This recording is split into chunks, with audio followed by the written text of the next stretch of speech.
So last night there was a Tekken talk, and they were talking about season 2. Now I took it upon myself to do a couple of videos and like chop them up into digestible, bite-sized pieces, just so you can get the full thing with not a really long video. So I have a few notes here that I'm going to be talking about. And the first thing is going to be what they've basically done to Heat. Now, if you didn't watch the Tekken Talk live, you're probably asleep or something.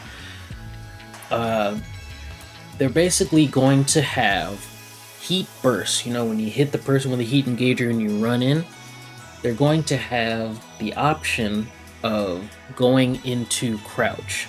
Now, this is very dangerous for a lot of reasons, because some characters really capitalize off of this, and I can show you an example. So here we have the Screaming Banshee himself, martial law, right? So with the heat burst changes, he can basically mix this into this. That is some scary stuff, dude. You already know Yoshi can mix this with this. Come on, man. And then you got Shaheen with the... you get my point, right? In addition to that heat change, there's also another one for stance characters. It's unique to the stance characters. In this instance, excuse me, Zafina can now activate heat and do a combo and then immediately do a heat burst. So this is pretty much a route, I guess, for interesting combos or what have you, different situations.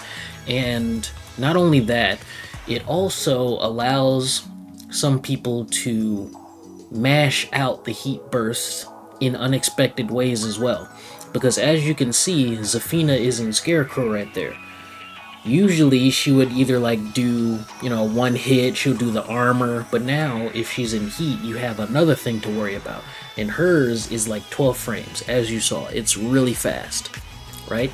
So with people with characters like Azucena, Zafina, who else has stances, Lydia, Jesus Christ, and the other characters with stances, what I'm saying, it's gonna be pretty oppressive, which is kind of ironic considering the next thing I'm gonna talk about.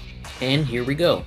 So they are trying to balance out offensive and defensive options, but as I said before, considering the heat changes, I'm not really sure how well that's gonna pan out for the future. But they have reduced chip damage when you are in heat. So just imagine Kuma just in heat, just bashing you to death, right? And your health bar is just going down like mad. So if you're in rage, which you will be when you're dealing with Kuma, when he hits you, you're gonna lose less health. Now, whether or not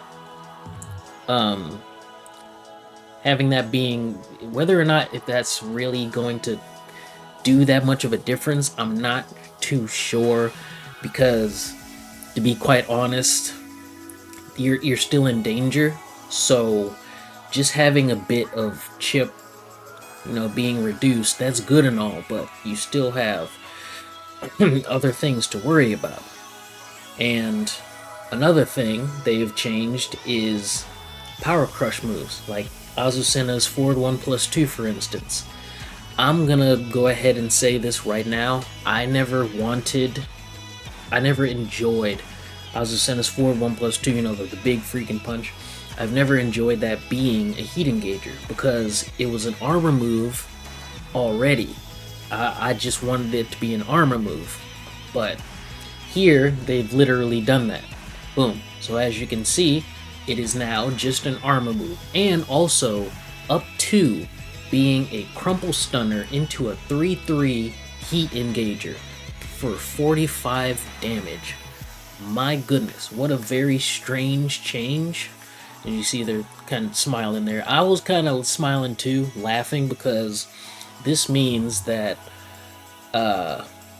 Azucenas are going to be doing it and getting launched all day, but besides that, that's great because not only Azucena, you have characters like Eddie, you have King, you have, oh my god, you have the Mishimas with these armored moves that are also heat engagers. It's very oppressive, right? It's very annoying, especially when you're trying to, do your little offense and your little pokes and stuff, and all of a sudden they pop that, and then all of a sudden the tide has turned once again, and now you're on the defensive end trying to defend against that character. So this change is good. Okay, this actually ruins a combo that Azucena has with her heat. And what you would do is you'd be in heat, and then after the combo you would do 4 1+2, which does the heat burst, and then into down back 3+4, which is the freaking super kick that she does, the backswing blow. So this is going to nerf that specific combo, but she has other ones that she can use, to get her damage in. And as for Steve as well, that means his 1+2 is going to be changed also, I'm pretty sure, because his 1+2 is like his only good heat engager, right? Well, you have his Flicker 1, Albatross 2. That's a heat engager as well, but enough about that. This is a good change here. There was also a mention of changes to sidestep, one of the most important features in a Tekken game, because, it is an offensive game and a defensive game. Mainly defensive, right? You're trying to move around in neutral, trying to make your opponent whiff so you can capitalize on that and get your damage in and whatever. In Tekken 8, sidestepping doesn't work always as intended. It's quite trash, but here what they're trying to do is they're trying to allow you to move when you're in a crouching state. Now, in this case, they've shown, excuse me, in the Tekken Talk, how Dragunov was doing his staple down 2, which puts you in forced crouch, and you can actually escape that, with sidestep, if I can show it. Yeah, there you go. You gotta step the right way, of course. Boom. So that's a very important change there, and also with sidestepping being put preemptively. So let's just say someone's hitting you with a string and you know it's coming, right? Sometimes your inputs can get eaten up, and you will just stand there and won't do anything. Half the time when you're trying to do something, like try to step, you'll get hit instead because your input gets eaten, and then the game registers you trying to move, sidestep as, oh, you're not blocking anymore. Go ahead and take this damage. So what this kind of feels like a reversion back to Tekken 7, which is good because stepping is very important and is something that I've prided myself in a lot, moving around, zipping and bobbing and what have you.